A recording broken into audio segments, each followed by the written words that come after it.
All right, everybody, welcome to NorCal Sports Network.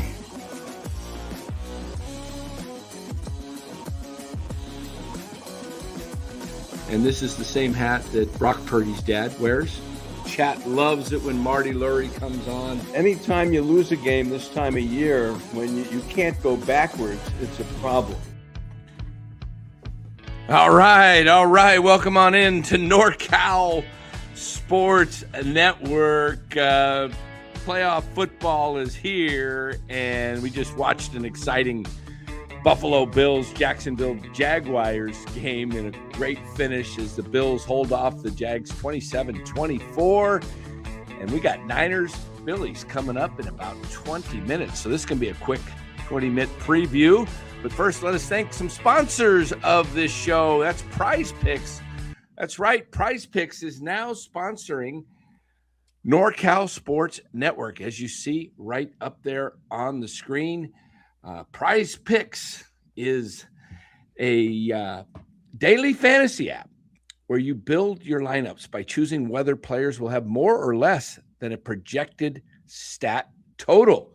Right now, new users get a $50 in lineup when they play their first $5 lineup, win or lose. Use that promo code right there on the screen, NCSN, and you get $50. All you got to do, guys, is play $5.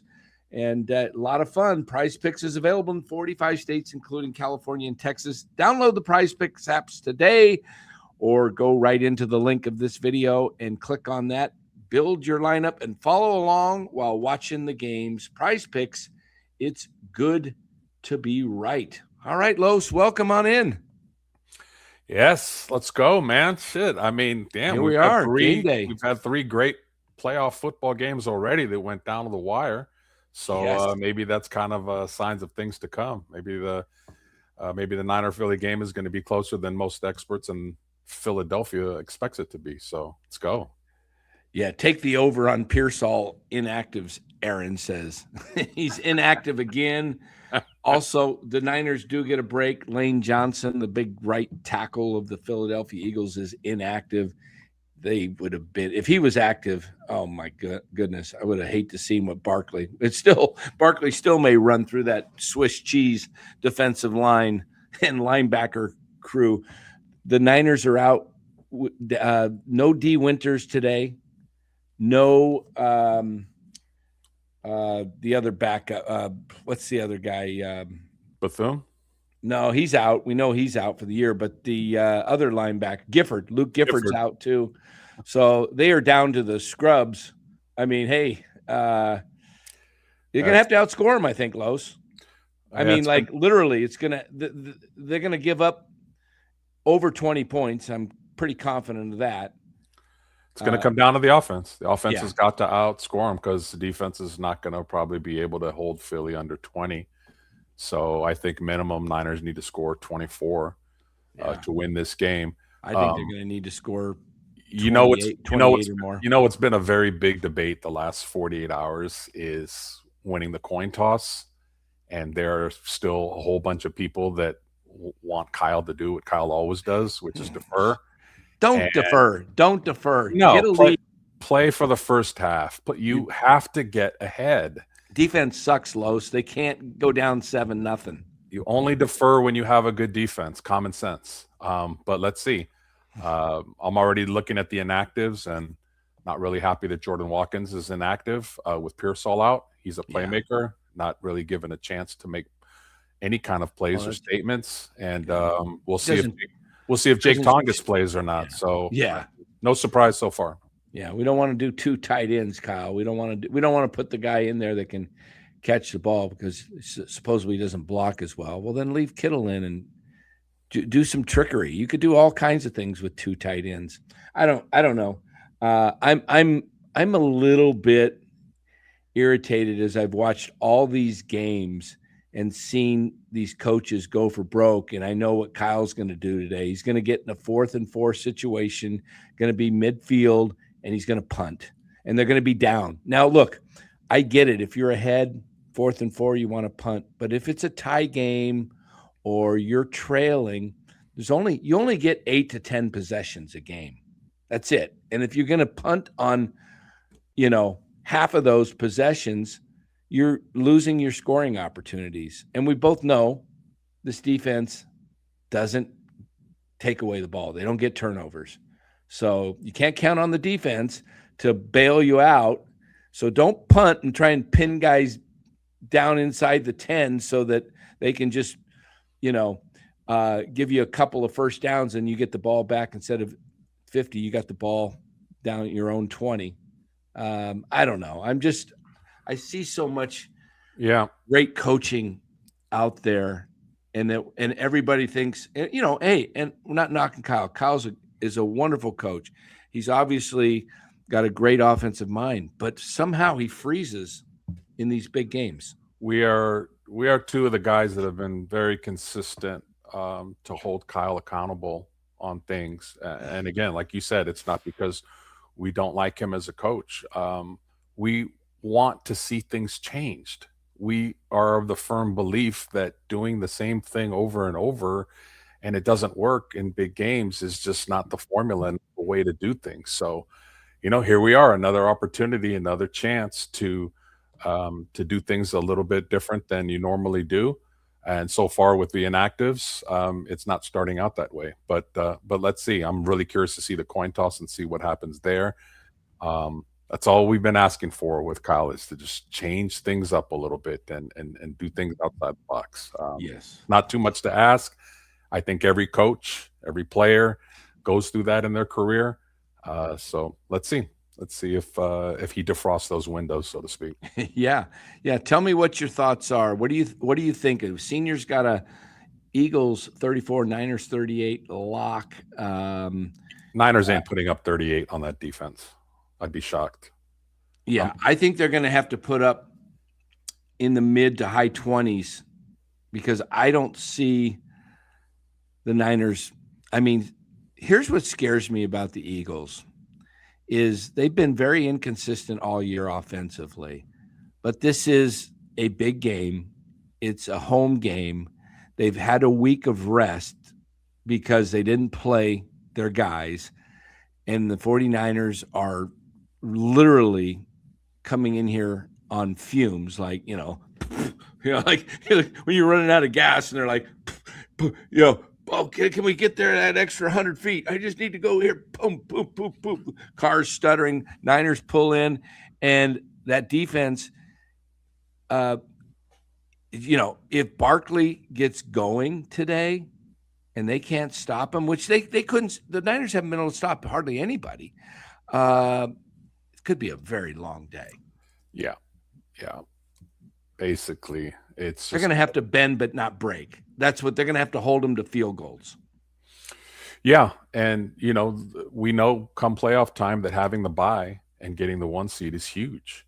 And basically, Philly had a bye. They're not the 1 seed, but they basically sat their money players, so they are rested. They did not travel cross country. So that's a huge advantage. We see this in the regular season all the time about how teams have certain advantage because, they didn't play on Monday night. They have to travel. We see it all the time. Well, here it is, playoffs. And the Niners had a physical game last week. They got beat up by Seattle, and they had to travel cross country. Yes, they got 1 extra day rest. Maybe that'll help. But Philly rested their players, so they got basically 2 weeks rest. So this is why, to me, it's so important that the Niners get off to a good start. And that's why I want them to have the ball, go down the field, and not kick a field goal, get a touchdown, and quiet that crowd.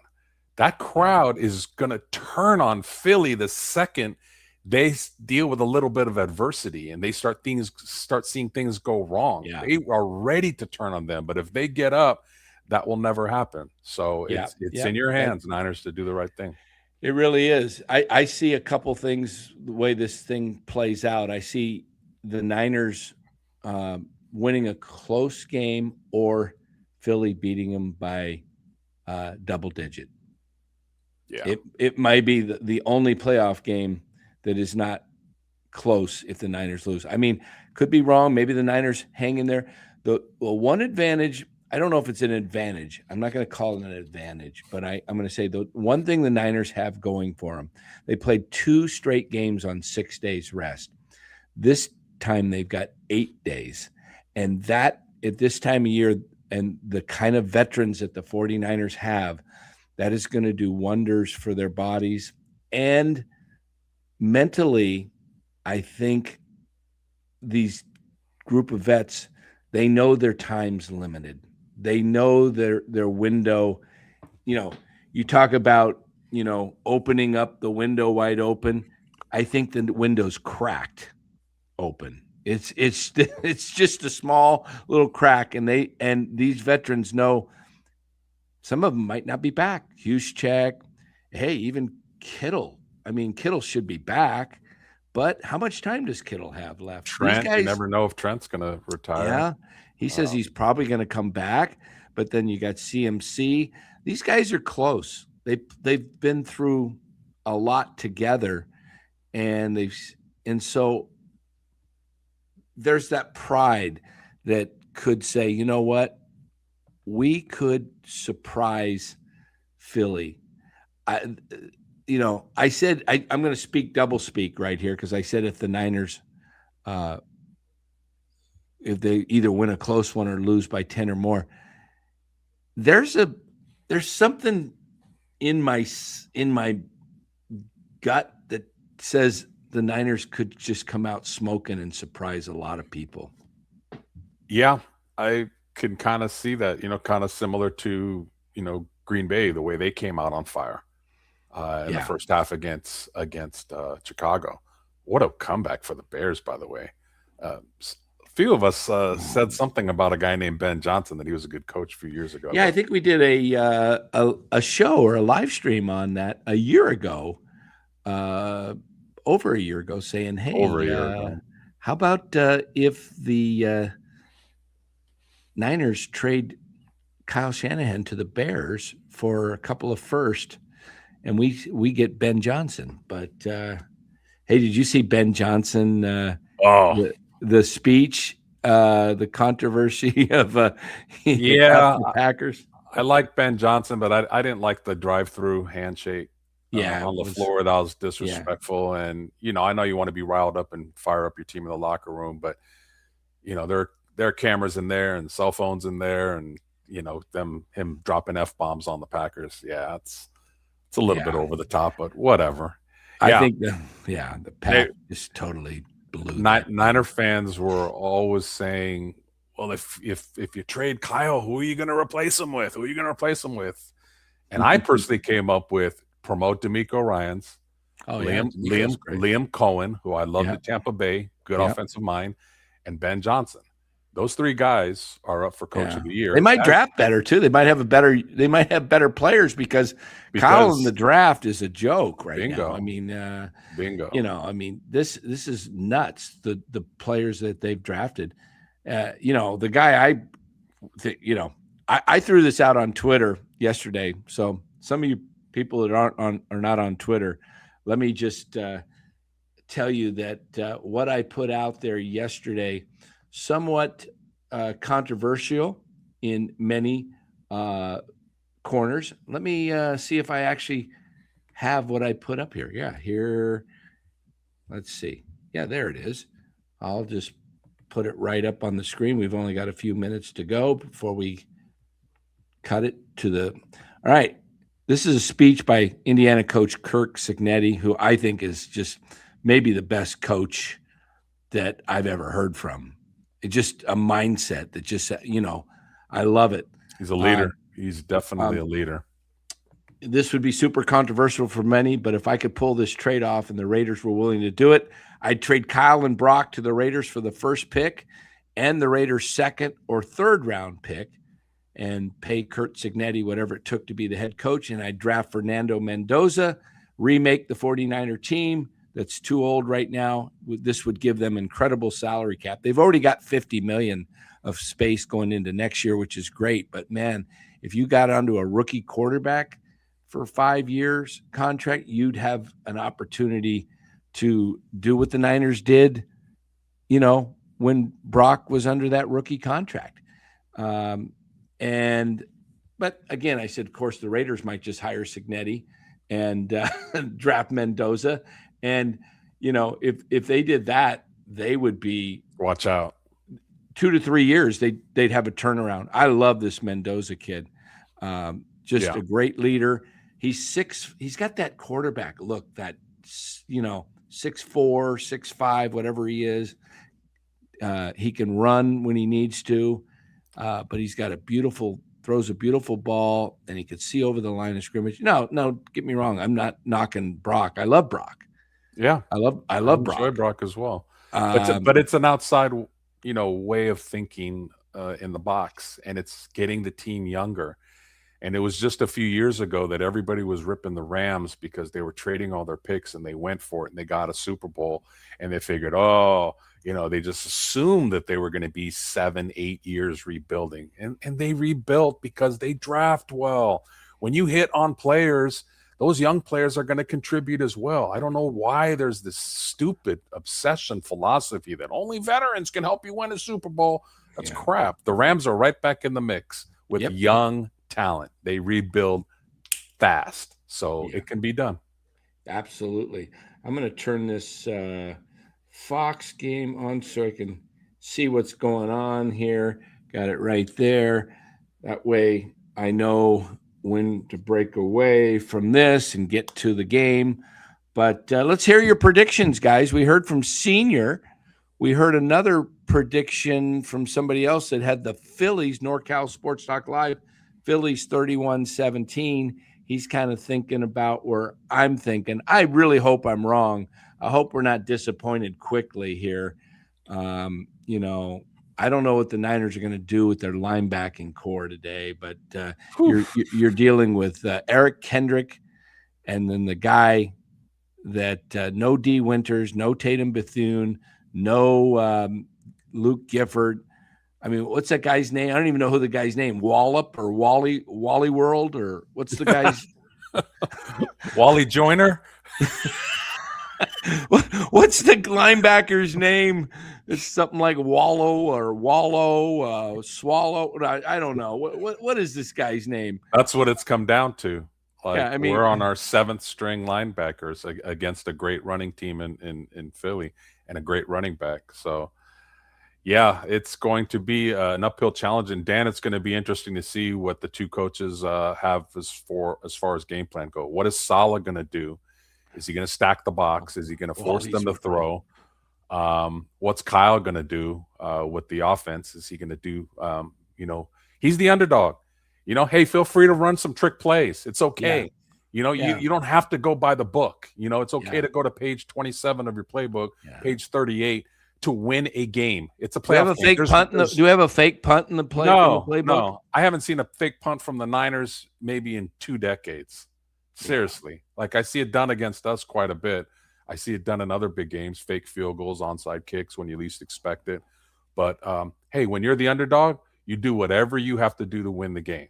Yeah. So that's the mentality, because there is no next week. There is no next week. We got 2 NFC West teams in the Final Four. Will it be 3? I mean, these were the 3 teams near the top all year. Will it be the Seahawks, Rams, and Niners? We got the Bears. So we've got the 1, 2, and 5 seed. We'll see. I mean, hey, Niners win, they're going to Seattle, which is pulling for, the ideal thing I was, if we all probably played this out in our heads. Mark Graves says no turnovers today. Super key. Yes, great very point. Key for that.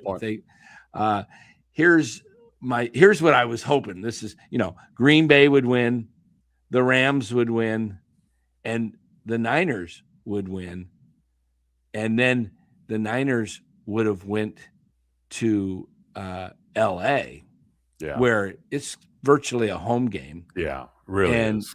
And then then Green Bay goes to Seattle and beats Seattle, and the Niners play Green Bay at home for the NFC Championship. Well, that's all for naught. So Niner fans travel real well. I'm not going to be surprised to see about 25% red in the stands at Philly today.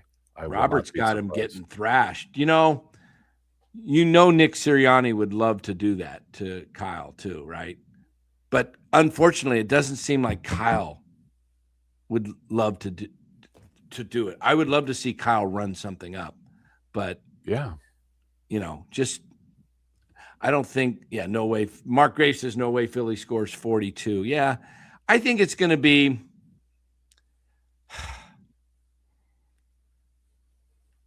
I think the Niners are probably going to. What our heart says, Dan, and what our brain says are two different things. All right, let me give you my heart and head. Okay, my heart, Niners 27, Eagles 24. My head tells me Eagles 24, Niners like 13. Maybe, no, 17. Say 17. 24, 17. I'm right there with you. My heart says 23-20 Niners. Pinero with a game winner. My brain tells me 27-17 Philly. Yeah, something like that. Yeah. Let's hope we're wrong. Let's hope our brain is wrong. Yeah. Yep. That would be nice. Yeah. We got kickoff coming up, so we're ready to get out of here, guys. Hey, give it a like, everybody. It's a quick little 22-minute show, so make sure you like this video. Go sign up for PrizePicks. Appreciate it. Subscribe to the channel if you haven't done so. We may even come back here afterwards. We'll see. We may do a quick post-game show. I think Larry's back. Larry and Kevin are back in Philly today, so I'm not sure when they'll be ready to go for a actual post game. So maybe Los and I will pop back on if the Niners win. Maybe I did see a video from Larry, and he is on board with me and Dan about taking the ball first on the coin toss. So love it. Congratulations, Larry. Welcome aboard. All right, there we go. Dove City. Mark Graves. Gravy says, I heard that Pinero was having trouble this morning. Trouble with what? Did he have the wind or with the kicking? Did he eat a bad Philly cheesesteak last night? Stomach hurts? Sure. All right. Well, let me keep an eye on that. Let me get the band queued up here. We can't talk for 10 seconds once we turn the band on because it goes over us.